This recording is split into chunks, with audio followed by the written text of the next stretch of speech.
Hello दोस्तों, स्वागत है आपका मेरे YouTube चैनल पर। इस वाले वीडियो में हम लोग यूपी एसएससी से संबंधित 20 क्वेश्चंस देखेंगे जो कि हमारे परीक्षा के वीडियो की परीक्षा के लिए काफ़ी ज़्यादा इंपॉर्टेंट है। 2018 एग्ज़ाम के लिए भी और जो 2023 में एग्ज़ाम आने वाला है उसके लिए भी। तो चलिए शुरू करते हैं। तो सबसे पहला क्वेश्चन है, गोवंशीय पशुओं के संदर्भ में उत्तर प्रदेश का कौन सा स्थान है? गोवंशीय पशुओं के संदर्भ में देखिए, जो अभी 20वीं पशु जनगणना आई थी, 20वीं पशु जनगणना आई थी 2019 में। इसके अनुसार जो गोवंशीय पशु हैं उसके संदर्भ में उत्तर प्रदेश का स्थान जो है वह सेकेंड है। और फर्स्ट स्थान किसका है? फर्स्ट स्थान है आपका पश्चिम बंगाल का, पश्चिम बंगाल। ठीक। और जो महिषवंशी हैं, महिषवंशी अर्थात जो भैंस वैंस होती हैं, महिषवंशी के संदर्भ में आपका उत्तर प्रदेश फर्स्ट स्थान पर है। और वहीं अगर जो बकरी देखेंगे, बकरी के संदर्भ में उत्तर प्रदेश का स्थान आपका थर्ड है। और जो फर्स्ट स्थान है बकरी के संदर्भ में वह है राजस्थान। राजस्थान आपका फर्स्ट पोजीशन पर है और उत्तर प्रदेश थर्ड पोजीशन पर है। और जो उत्तर प्रदेश का कुल SGVA है, अर्थात SGVA का मतलब क्या हो गया? जो उत्तर प्रदेश का कुल ग्रॉस वैल्यू एडेड प्रोडक्शन जो है GVA, उसमें उसका पशुपालन का योगदान 6.6% है। ये पशुपालन का योगदान है उत्तर प्रदेश के GVA में। तो इसका सही उत्तर कौन सा हो जाएगा? दूसरा। तो अगला क्वेश्चन देखते हैं। दुग्ध उत्पादन में उत्तर प्रदेश का कौन सा स्थान है? दुग्ध उत्पादन में उत्तर प्रदेश का स्थान बताना है। तो जो दुग्ध उत्पादन में उत्तर प्रदेश का स्थान है वह है दूसरा। इसमें भी आपका उत्तर प्रदेश जो है दूसरे स्थान पर है। और फर्स्ट स्थान पर कौन सा है? फर्स्ट स्थान पर है आपका राजस्थान। फर्स्ट स्थान पर है आपका राजस्थान। अब इससे संबंधित और थोड़े फैक्ट देख लेंगे। जो मांस उत्पादन में है, मांस उत्पादन में भी जो है यूपी है वह आपका सेकंड स्थान पर है। और जो फर्स्ट स्थान पर है आपका वह है महाराष्ट्र। आपका फर्स्ट स्थान पर है महाराष्ट्र मांस उत्पादन में आपका। और इसके बाद में एक दूसरा फैक्ट ये देख लेंगे कि अब जो दूध से संबंधित जो है ऑपरेशन फ्लड 1970 में ऑपरेशन फ्लड शुरू किया गया था। और इसके बाद ये ऑपरेशन फ्लड 1 था। और इसके बाद में जो है शुरू किया गया था 81 में ऑपरेशन फ्लड 2 शुरू किया गया था। और उसके बाद में 85 में ऑपरेशन फ्लड 3 शुरू किया गया था। ये दुग्ध का उत्पादन बढ़ाने के लिए 3 जो है उत्तर प्रदेश की योजनाएं थी, उत्तर प्रदेश के मिशन थे। तो अगला क्वेश्चन हम लोग देखेंगे। अगला क्वेश्चन क्या है आपका? उत्तर प्रदेश, और हाँ इसके में एक और कुछ पॉइंट है कि उत्तर प्रदेश में प्रति व्यक्ति दुग्ध उपलब्धता 392 ग्राम है। 392 ग्राम है। यह जो है देश के कुल जो दुग्ध उपलब्धता है उससे कम है। देश के दुग्ध उपलब्धता से कम है। ये वाला क्वेश्चन कई बार जो है आ भी चुका है। ये वाला नया डाटा है 2021-22 के अनुसार। देश में प्रथम दुग्ध संघ की स्थापना कहाँ की गई थी? लखनऊ में सन 1937 में। इसमें एक कन्फ्यूजन होता है कि सन 1907 में एक इलाहाबाद कटरा में दुग्ध समिति बनाई गई थी, तो उसको कई बार लोग ऑप्शन सही मान लेते हैं, जबकि ऐसा नहीं है। जो दुग्ध संघ था वह जो है 1937 में ही था। और जो 1907 में जो है कटरा समिति बनाई गई थी वह केवल बनाई गई थी, उसके बाद में 2-3 साल तक कुछ काम किया, उसके बाद में वो एक्टिव ही नहीं रही और उसको कोई प्रमाणन भी नहीं मिला था। ये जो है प्रमाणित था, इसलिए ये वाला ऑप्शन सही होगा। ये वाला क्वेश्चन आया है और कुछ लोगों ने इस पर जो है आपत्ति भी दर्ज की थी, लेकिन उनका सही नहीं हुआ था। अगला क्वेश्चन है, निम्न में कौन सा जिला हरियाणा को स्पर्श नहीं करता है? देखिए ध्यान दीजिए, हरियाणा को स्पर्श नहीं करता है। देखिए जो उत्तर प्रदेश का मैप है हमारा, उत्तर प्रदेश के जो मैप में हम लोग ये चीज़ ध्यान रखेंगे कि कौन सा जिला जो है किसको स्पर्श नहीं करता है। कुछ इसमें पॉइंट है, जैसे कि यहाँ पर ये सहारनपुर है। सहारनपुर जो है उत्तराखंड और हिमाचल प्रदेश और हरियाणा 3 जो है राज्यों को स्पर्श करता है। और ये जो सोनभद्र है यह जो है मध्य प्रदेश, फिर झारखंड, छत्तीसगढ़ और आपका बिहार 4 जो है राज्यों को स्पर्श करता है। ये चीज़ें आपको याद रखनी है। उसके बाद में ये भी याद रखना है कि मध्य प्रदेश से कौन कौन से जिले टच होते हैं, नेपाल से कौन से जिले टच होते हैं, और इसके बाद में ये भूटान से कौन सा जिला टच होता है। वैसे भूटान से है नहीं, लेकिन जो है कन्फ्यूज़ करने के लिए दे सकता है। उसके बाद में बिहार से कौन कौन से जिले जो है टच होते हैं, तो और दिल्ली से कौन से जिले टच होते हैं। तो हरियाणा में क्या है आपका? हरियाणा में बाकी सारे तो याद रहते हैं कि आपका सहारनपुर है, शामली है, बागपत है, गौतम बुद्ध नगर है, अलीगढ़ है, मथुरा है। लेकिन हम लोग कन्फ्यूज़ हो जाते हैं इसमें तो हम लोग कन्फ्यूज़ हो जाते हैं गाज़ियाबाद में। जो गाज़ियाबाद है आपका वह हरियाणा से टच नहीं होता है, इसकी सीमा जो है पूरी दिल्ली से ही लग जाती है, हरियाणा का नंबर ही नहीं आता है। तो गाज़ियाबाद ही केवल जो है लोगों को कन्फ्यूज़ होता है, तो गाज़ियाबाद इसमें नहीं है। अब इसमें देखिए कौन सा ऑप्शन सही होगा? क्या बागपत होगा? नहीं। मेरठ होगा? मेरठ बिल्कुल होगा। मेरठ से जो है सीमा टच नहीं होती है, क्योंकि मेरठ जो है वो शामली के पीछे आ जाता है। तो ये वाला जिला जो है हरियाणा से स्पर्श नहीं होगा।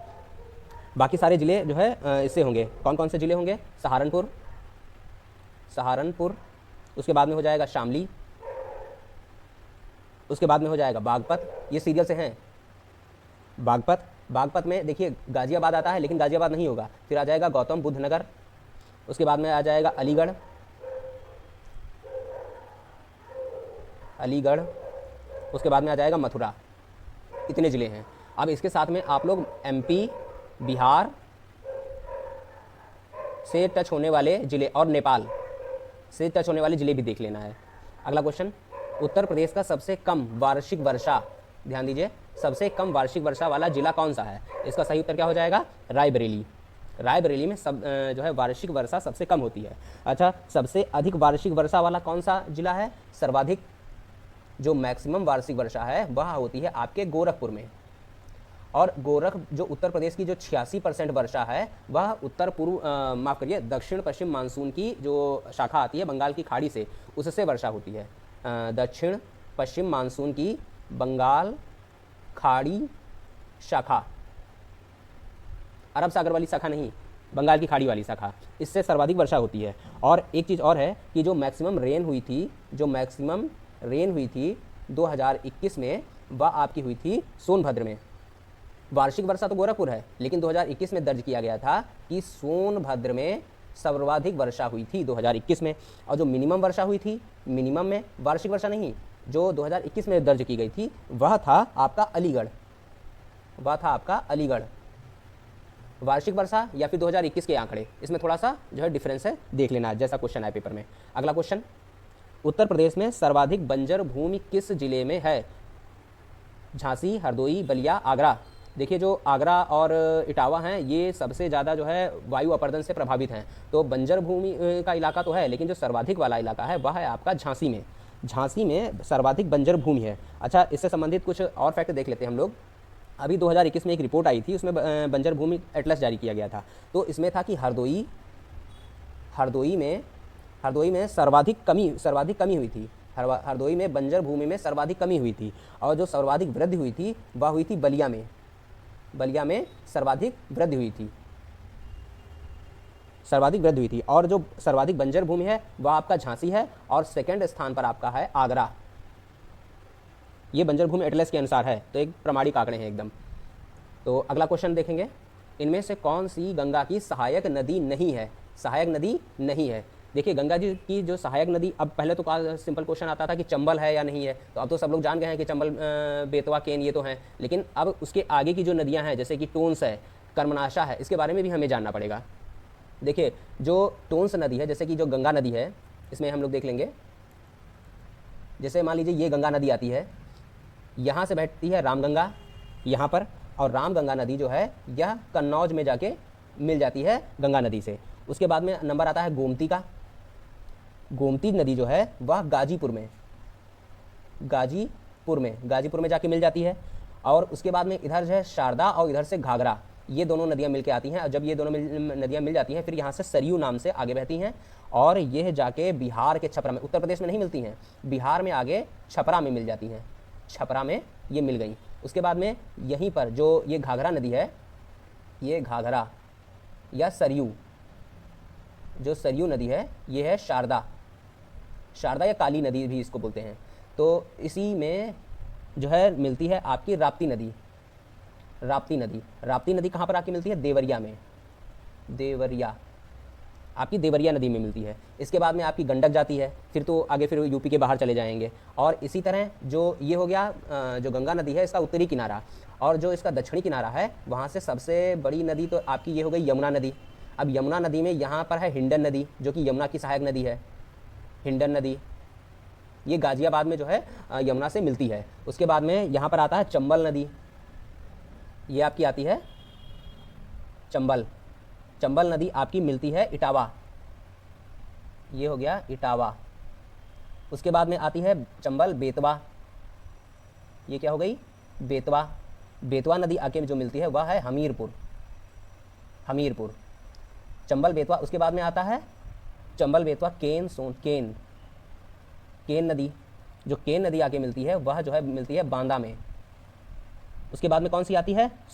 चंबल बेतवा केन सोन नदी यमुना में अब नहीं मिलेगी जाके, सोन नदी मिलेगी जाके बिहार में। ये गाजीपुर था, गाजीपुर जो है अब यहाँ से जो है यूपी इंड हो गया, आगे जो है बिहार चालू हो गया। तो जो सोन नदी है यह जो है गंगा नदी में डायरेक्ट मिलेगी जाके, सोन नदी। इसके बाद में यहाँ पर आती कर्मनाशा नदी, ये भी जो है बिहार में जाके मिलती है। कर्मनाशा नदी यह जो कर्मनाशा है यह उत्तर प्रदेश की मिर्जापुर ये माफ़ करिए सोनभद्र और मिर्जापुर से होकर बहती है। सोनभद्र और मिर्जापुर से होकर बहती है। अब उत्तर प्रदेश में यह जो संगम होता है गंगा यमुना के, तो सभी जानते हैं प्रयागराज में होता है, इलाहाबाद में। यहीं प्रयागराज इलाहाबाद में एक और नदी बहती है, ये शंकरगढ़ के पास में, इसको कहते हैं टोंस नदी। टोंस नदी, जो टोंस नदी है यह भी नदी सीधे गंगा में जाके मिलती है। तो गंगा में सीधे मिलने वाली नदी कौन सी हो गई? एक यमुना हो गई, और एक ये हो गई गोमती, उसके बाद में घाघरा, और इधर जो है सोन और टोंस और कर्मनाशा, उसके बाद में सोन। इतनी सारी नदियाँ हो गई। तो अगला क्वेश्चन देखते हैं। तो इसका सही आंसर क्या हो जाएगा? गंगा की सहायक नदी कौन सी नहीं है? चंबल, बेतवा, केन। केन नदी जो है यह जो है गंगा की सहायक नदी नहीं है। अगला क्वेश्चन, उत्तर प्रदेश में कितने रामसर भूमि स्थल हैं? देखिए ये वाला क्वेश्चन काफ़ी ज़्यादा इंपॉर्टेंट है, रामसर वाला, क्योंकि अभी जल्दी में कई सारे जो है उत्तर प्रदेश के जो झीलें हैं वो जो है रामसर भूमि में शामिल किए गए हैं। तो इसका सही उत्तर क्या हो जाएगा? 10। इसका सही उत्तर हो जाएगा आपका 10। अब इसमें इसके संदर्भ में हम लोग ये थोड़ा देख लेंगे कि जो उत्तर प्रदेश का जो पहली रामसर साइट थी, फर्स्ट रामसर साइट 2005 में ब्रज घाट से नरौरा का जो क्षेत्र है वो जो है घोषित किया गया था, और काफ़ी समय तक 1920 तक जो है ये एक ही रहा। उसके बाद में काफ़ी ज़्यादा वृद्धि हो गई, और जो अभी टोटल अभी इस समय है वो है 10। और इसमें जो है जो लेटेस्ट है, जो न्यूली वाला है वह आपका है बखीरा पश्चिम बिहार। यह कहाँ है? संत कबीर नगर। यह है आपका संत कबीर नगर। टोटल जो है आपके 10 हो गए हैं। बाकी इसके अलावा जो पार्वती अर्गा है, सूर सरोवर, कीठम झील है आगरा की, ये सारे आपको देख लेना है। एक मैनपुरी का है, प्रतापगढ़ का है, मैनपुरी का है समान पश्चिम बिहार, और प्रतापगढ़ का है सरसई नावर। ये सारे आपको देख लेने हैं। अगला क्वेश्चन, उत्तर प्रदेश सरकार द्वारा 2030 तक वनावरण को कितने प्रतिशत करने का लक्ष्य रखा गया है? ये जो है इस बार बजट में घोषणा की गई है। 2030 तक जो हमें वनावरण घोषित करना है। देखिए वनावरण है, वृक्षावरण नहीं है। जो वनावरण है उसका लक्ष्य है 15%, यानी 2030 तक हमें वनावरण जो है 15% करना है। इसके बारे में कुछ और फैक्टर देख लेंगे हम लोग। जो उत्तर प्रदेश में 2021 रिपोर्ट के अनुसार उत्तर प्रदेश में जो वनावरण है वह है 6.15%, और जो वृक्षावरण है वह है आपका 3.08%। टोटल आपका कितना हो जाएगा? टोटल हो जाएगा 9.23। वैसे ये याद रखने की ज़रूरत नहीं है, केवल यही दोनों याद रखना है। वृक्षावरण हो गया, वनावरण हो गया, और इसमें एक और देख लेंगे कि जो मैक्सिमम जो है फॉरेस्ट कवर यानी वनावरण है वह है आपका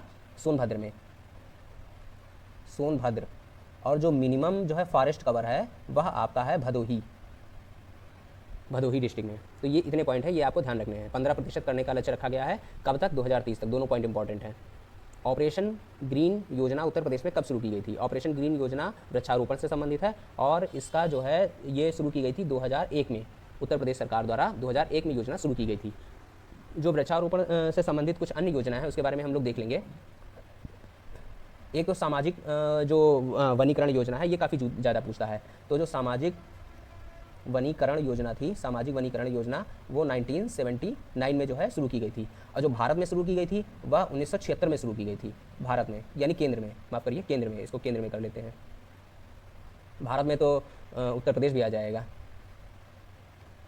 ये केंद्र द्वारा शुरू की गई थी। ठीक, अब सामाजिक वनीकरण योजना 1976 में, और इसके अलावा जो है सघन वृक्षारोपण कार्यक्रम, वृक्षारोपण विस्तार कार्यक्रम, इसको जो है लिखे दे रहे हैं। ये सारे इंपॉर्टेंट है, ये आए हुए क्वेश्चन है। सघन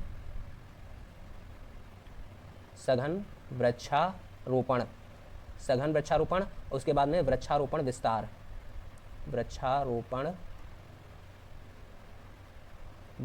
आप लोग राइटिंग थोड़ा समझ जाइएगा, साथ में बोल भी रहा हूँ।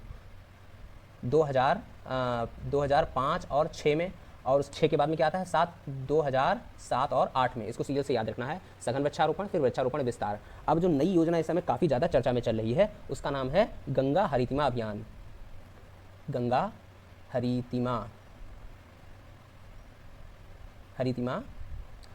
अभियान, गंगा हरितिमा अभियान। इसको जो है 2018 में शुरू किया गया था।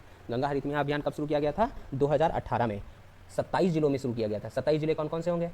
सिंपल से गंगा हरितिमा यानी गंगा के आसपास, यानी इन जहाँ से गंगा नदी होके गुजरती है वो सारे ज़िले शामिल किए गए थे। 27 जिले शामिल किए गए थे। और इसकी टैग लाइन क्या है? टैग लाइन है इसकी एक व्यक्ति एक वृक्ष, एक व्यक्ति, माफ करिए,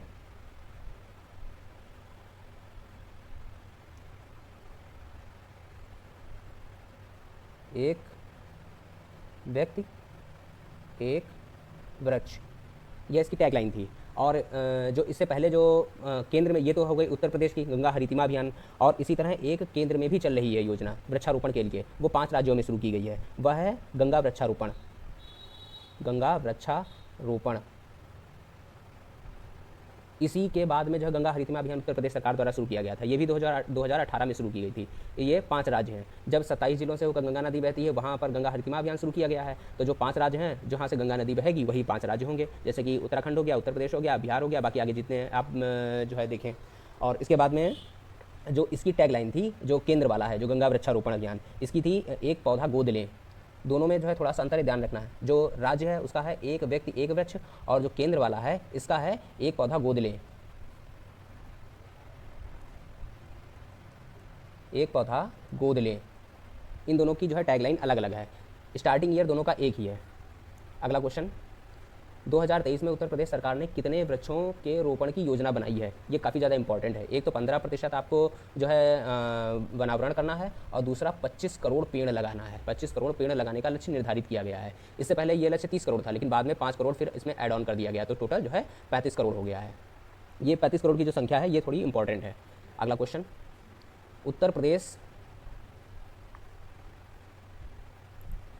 प्रदेश में एक्सप्रेस वे की लंबाई के अनुसार सही क्रम कौन सा है? उत्तर प्रदेश में एक्सप्रेस वे की लंबाई बतानी है। देखिए ये है Ganga express way, Bundelkhand express way, Yamuna express way, Purvanchal express way, इतने एक्सप्रेस वे जो है सीरियल में लगाने हैं। तो सबसे पहले हम लोग देख लेते हैं गंगा एक्सप्रेस वे। जो गंगा एक्सप्रेस वे है इसकी लंबाई आपकी कितनी है? 593 किलोमीटर।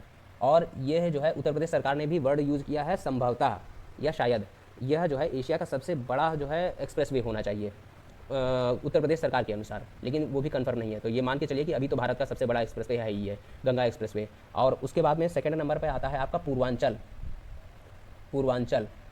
एक्सप्रेसवे है, वो 340 किलोमीटर है। ठीक, अब इसके बाद में आपका आता है आगरा लखनऊ, आता है आपका आगरा और लखनऊ। आगरा लखनऊ एक्सप्रेसवे है आपका, वो 302 किलोमीटर पर है, 302 किलोमीटर। और उसके बाद में आता है आपका बुंदेलखंड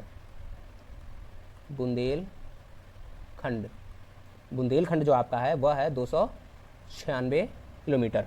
उसके बाद में आता है आपका यमुना एक्सप्रेसवे, ये आपका आता है 165 किलोमीटर। यही मेन एक्सप्रेसवे है उत्तर प्रदेश में। इसके अलावा एक गोरखपुर लिंक एक्सप्रेसवे भी है, गोरखपुर लिंक एक्सप्रेसवे, इसकी लंबाई शायद 91 किलोमीटर ही है केवल। तो ये इसके सीरियल ऑर्डर हो जाएंगे। सबसे बड़ा कौन सा हो जाएगा? गंगा एक्सप्रेसवे, दूसरे number Purvanchal expressway, Agra Lucknow expressway, Bundelkhand expressway और फिर यमुना एक्सप्रेसवे। और इसका एक ये भी देख लेते हैं कौन कहाँ से कहाँ तक है। जो आपका गंगा एक्सप्रेसवे इसकी जो लंबाई है वह उत्तर प्रदेश के मेरठ से लेकर प्रयागराज तक है। यह जो है मेरठ से प्रयागराज तक है। और यह जो पूर्वांचल एक्सप्रेसवे है आपका, यह जो है लखनऊ से गाजीपुर।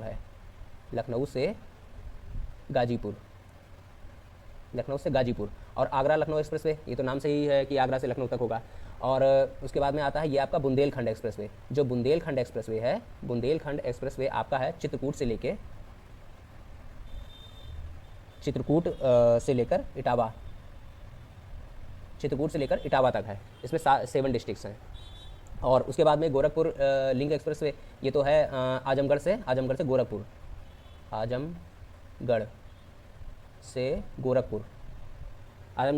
गोरखपुर, ये इतने इसके हैं। और हाँ, उसका उद्घाटन भी कुछ का जो हुआ है अभी नवीन संदर्भ में, इसका भी देख लीजिए। जो गंगा एक्सप्रेसवे इसका जो है उद्घाटन किया गया है शाहजहाँपुर में। और जो पूर्वांचल एक्सप्रेसवे इसका उद्घाटन किया गया है आपका सुल्तानपुर, इसका उद्घाटन हुआ है सुल्तानपुर में। और जो बुंदेलखंड एक्सप्रेसवे है इसका उद्घाटन हुआ है जालौन में। और बाकी सारे तो पुराने ही हैं। तो इसमें सही आंसर क्या हो जाएगा? गंगा बुंदेलखंड, ये गलत हो गया। पूर्वांचल, ये Ganga expressway, Purvanchal expressway, Agra Lucknow expressway, Bundelkhand expressway, यही वाला आपका ऑप्शन सही हो जाएगा, सी। अगला क्वेश्चन देख लेते हैं। निम्न में कौन सा कथन सत्य है? इसमें बताना है निम्न में से कौन सा कथन आपका सत्य है। उत्तर प्रदेश में नेशनल हाईवे की सर्वाधिक लंबाई है। उत्तर प्रदेश में नेशनल हाईवे की सर्वाधिक लंबाई है। उत्तर प्रदेश में सड़क मार्ग देश में सर्वाधिक है। रेल मार्ग में उत्तर प्रदेश का प्रथम स्थान है। गोरखपुर प्लेटफॉर्म देश का सबसे बड़ा प्लेटफॉर्म है। इसमें बताना है आपका सत्य कथन कौन सा है। देखिए, पहली नज़र में तो लोगों को लग रहा होगा गोरखपुर प्लेटफॉर्म, ये तो सही बात है क्योंकि बहुत ज़्यादा फेमस चीज़ है, लेकिन 2023 में इसका आंकड़ा चेंज हो गया है। अब जो है जो हुबली है, कर्नाटक में हुबली है, यह जो है लार्जेस्ट प्लेटफॉर्म, यह है लार्जेस्ट प्लेटफॉर्म। तो ये वाला जो ऑप्शन है आपका, ये वाला गलत हो गया। रेल मार्ग के संदर्भ, ये वाला पहले देख लेते हैं। ए, उत्तर प्रदेश में नेशनल हाईवे की सर्वाधिक लंबाई है। नेशनल हाईवे की सर्वाधिक लंबाई नहीं है। उत्तर प्रदेश का स्थान सेकंड है। फर्स्ट स्थान है महाराष्ट्र का। फर्स्ट स्थान किसका है? महाराष्ट्र का। महाराष्ट्र का नेशनल हाईवे के संदर्भ में भी जो है उत्तर प्रदेश सेकंड है, और टोटल रोड में भी आपका उत्तर प्रदेश सेकंड स्थान पर है। तो जो सड़क वाला है ये भी जो है सेकंड पर होगा। जो उत्तर प्रदेश में रेल मार्ग है यह प्रथम स्थान पर है। ये वाला ऑप्शन आपका सही हो जाएगा। अगला क्वेश्चन देख लेते हैं हम लोग। उत्तर प्रदेश का सबसे बड़ा जनजाति समूह कौन सा है? उत्तर प्रदेश का सबसे बड़ा जनजाति समूह है आपका गोंड। गोंड जो है, जो उत्तर प्रदेश का जो मैप आप देखेंगे, गोंड उत्तर प्रदेश के जो है पूर्वी साइड में, ये वाला क्षेत्र जो है गोंड का एरिया का है। और इसके बाद में जो थारू है, ये उत्तर प्रदेश की जो तराई बेल्ट है, यहाँ पर थारू निवास करते हैं। जो बुक्सा है, यहाँ पर जो बिजनौर आता है, यहाँ पर उत्तर प्रदेश के, यहाँ पर बुक्सा जो है जनजाति निवास करती है। और सहरिया, दो वर्ड होते हैं, दो जनजाति हैं, एक सहरिया है, एक परहिया है। ये रा है परहिया।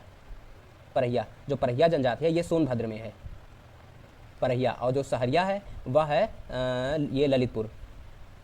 ललितपुर, इसको ऐसे याद रखिए कि जो पश्चिम वाला इलाका है, यहाँ इस तरफ दिल्ली पड़ता है तो यहाँ शहर वाले होंगे, तो इसीलिए यहाँ सहरिया। और जो सोनभद्र, ये जो पूर्वी वाला इलाका है, यहाँ पर गांव के लोग हैं, इसीलिए पहाड़िया। तो सहरिया शहर की तरफ यानी ललितपुर, और पहाड़िया सोनभद्र, ये जनजातियों के इलाके हैं। तो सबसे बड़ा जनजातीय जो आबादी, जो जनजाति समूह है वो गोंड है। अभी जो है 2022 में जो कुछ डिस्ट्रिक्ट्स में जो है गोंड को जनजाति का दर्जा दिया गया था। इसमें शामिल थे कुशीनगर और संत कबीर नगर, इसके बाद चंदौली भदोही। इसका मतलब ये है कि जो है यहाँ के जो गोंड थे, उन्हें पहले जो है आदिवासी नहीं माना जाता था, लेकिन अब इनको भी आदिवासी माना जाएगा। तो ये वाला हो गया। अगला क्वेश्चन लोग देख लेते हैं। उत्तर प्रदेश इलेक्ट्रॉनिक्स विनिर्माण नीति के अनुसार मेडिकल इलेक्ट्रॉनिक्स क्लस्टर का निर्माण कहाँ किया जाएगा? मेडिकल इलेक्ट्रॉनिक्स उत्तर प्रदेश में जो है तीन क्लस्टर जो है निर्माण करने की योजना बनाई गई है। तो उत्तर प्रदेश, पहले देख लेते हैं, इलेक्ट्रॉनिक्स नीति जो है वह जो है 2017 में आई थी, नई इलेक्ट्रॉनिक्स नीति, और इसकी जो अवधि है वह थी 5 साल। अब जो 3 क्लस्टर बनाए जाएंगे वो कौन कौन से होंगे? देखिए, ये वाला जो है मेडिकल वाला, यह जो है आगरा, लखनऊ, कानपुर क्षेत्र यहाँ पर है आपका। कौन कौन सा हो जाएगा यहाँ पर? आगरा, लखनऊ, कानपुर में मेडिकल वाला। और उसके बाद में जेवर के पास में, जेवर हवाई अड्डे के पास में, यहाँ से ऑप्शन कंफ्यूज हो जाएंगे, फिर आप इसको ऐसे लिखे दे रहे हैं। आपका जो जेवर के पास में हो जाएगा, यहाँ पर इलेक्ट्रॉनिक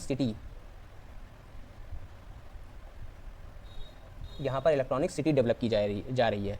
और जो बुंदेलखंड में बनेगा, बुंदेलखंड में वहाँ पर डिफेंस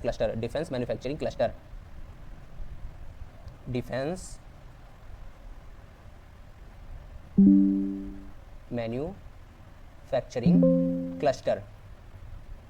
और इसके बाद में जो आगरा आता है आपका, आगरा तो नहीं हो जाएगा यहाँ पर। इसके बाद में बुंदेलखंड हो गया, लखनऊ हो गया और जेवर हो गया, 3 हो गए आपके। ये आपके। अगला क्वेश्चन देखेंगे हम लोग। यहाँ पर आता है उत्तर प्रदेश कृषि नीति 2013। उत्तर प्रदेश कृषि नीति 2013 में कृषि वृद्धि दर कितने प्रतिशत प्राप्त करने का लक्ष्य रखा गया है? इसका सही उत्तर क्या हो जाएगा? इसका सही उत्तर हो जाएगा 5.1%। इससे संबंधित कुछ दूसरे फैक्ट देख लेंगे। तो जो सबसे पहले उत्तर प्रदेश में कृषि नीति आई थी वह 2005 में आई थी। 2001 पॉलिसी आई थी 2005 में। यहाँ पर जो वृद्धि लक्ष्य रखा गया था वह था 4%, जो कि प्राप्त नहीं हो पाया था। उसके बाद में 2013 में एक नई कृषि नीति आई, उसमें लक्ष्य रखा गया 5.1%, जो कि अभी जो है चालू है, अभी ये जो है उसके बाद अभी नई नहीं आई है। तो 5.1% रखा गया है। उसकी खासियत ये है, इसमें ऑर्गेनिक खेती और इको फ्रेंडली खेती, ये शब्द आप लोग लिख लीजिए, eco friendly, eco friendly agriculture की बात इसमें की गई थी, एग्रीकल्चर की बात की गई थी। तो अगला क्वेश्चन याद रखिए, 2005 और 13, 5 में 4 और 13 में 5.1। उत्तर प्रदेश, ये वाला क्वेश्चन काफ़ी ज़्यादा इंपॉर्टेंट है, ये मान के चलिए मतलब 90% चांस है यहाँ से क्वेश्चन आना ही आना है। जो पीसीएस 2000 जो 23 की परीक्षा हुई थी पीसीएस, उसमें तो ये क्वेश्चन आया था। तो निम्नलिखित में से किस शहर में G20 की बैठक आयोजित नहीं होगी उत्तर प्रदेश में? तो ऑप्शन हैं आपके आगरा, वाराणसी, लखनऊ, गाजियाबाद। हम लोग गाजियाबाद और गौतम बुद्ध नगर में बहुत कन्फ्यूज होते हैं। तो आगरा, वाराणसी, लखनऊ, इसमें तो आयोजित होनी ही होनी है। चौथा आपका जो सिटी है, फोर्थ आपका जो सिटी है वह है ग्रेटर नोएडा, ग्रेटर नोएडा यानी गौतम बुद्ध नगर। और जो गाजियाबाद है यहाँ पर बैठक आयोजित नहीं होगी। तो सही ऑप्शन क्या हो जाएगा आपका? गाजियाबाद। अब इसके संबंध में एक पॉइंट ये देख लेना है कि उत्तर प्रदेश में टोटल 11 मीटिंग्स होंगी, 11 मीटिंग होंगी और ये उत्तर प्रदेश के 4 शहरों में होंगी, 4 शहर, ये चीज़ आपको ध्यान रखनी है। अगला क्वेश्चन, ग्लोबल इन्वेस्टर्स समिट के संबंध में कौन सा कथन गलत है? इस समिट का आयोजन लखनऊ में हुआ, इसमें 16 देशों के प्रतिनिधि शामिल हुए, देश के 8 शहरों में रोड शो आयोजित किया गया, इसमें 50 लाख करोड़ रुपए का समझौता ज्ञापन हस्ताक्षरित हुए। देखिए इसमें जो ऑप्शंस दिए गए हैं, लखनऊ में हुआ, इसका आयोजन लखनऊ में हुआ था, ये वाला ऑप्शन आपका सही है। इसमें 16 देशों के प्रतिनिधि शामिल हुए थे, ये भी आपका सही है। 8 शहरों में रोड शो आयोजित किया गया था, ये भी सही है। जो 50 लाख करोड़ रुपए का समझौता हस्ताक्षर हुआ है, ये वाला कथन गलत है, क्योंकि 50 लाख नहीं है, करीब 33 लाख है, 33 लाख करोड़ CR, 33 लाख करोड़ रुपए के 19,000 समझौते हुए हैं, 19,000 समझौते हुए हैं। और जो सबसे ज़्यादा इन्वेस्टमेंट आया है वह है नवीकरणीय ऊर्जा,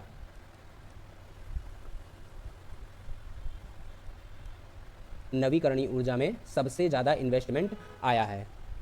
अगला ऑप्शन हम लोग देख लेते हैं, उत्तर प्रदेश सौर ऊर्जा नीति के संबंध में गलत कथन का चुनाव करना है। देखिए कौन सा कथन? गलत कथन का चुनाव करना है। इसे 2021 में लॉन्च किया गया था, इसकी अवधि 5 वर्ष है, 22,000 मेगावाट सौर विद्युत उत्पादन का लक्ष्य रखा गया है। बजट 2023 में इसके लिए 317 करोड़ रुपए की व्यवस्था प्रस्तावित है।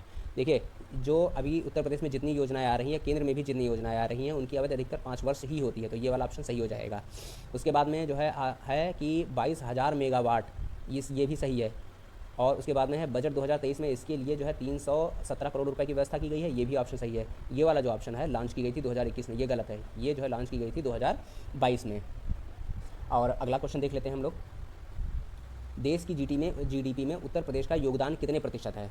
10%, 5%, 12%, 8%। इसका सही उत्तर हो जाएगा 8%। अगला क्वेश्चन देख लेते हैं, उत्तर प्रदेश, माफ करिए, अप्रैल 2023 में उत्तर प्रदेश के कितने उत्पादों को जीआई टैग दिया गया है? कितने उत्पादों को जीआई टैग दिया गया है? उसका आंसर है 11 उत्पादों को जीआई टैग दिया गया है। जीआई टैग जो दिया गया है, इसमें जो है 4 आपके जो है मतलब वैसे उत्पाद हैं और 7 आपके जो है one district one product ODOP के अंतर्गत हैं।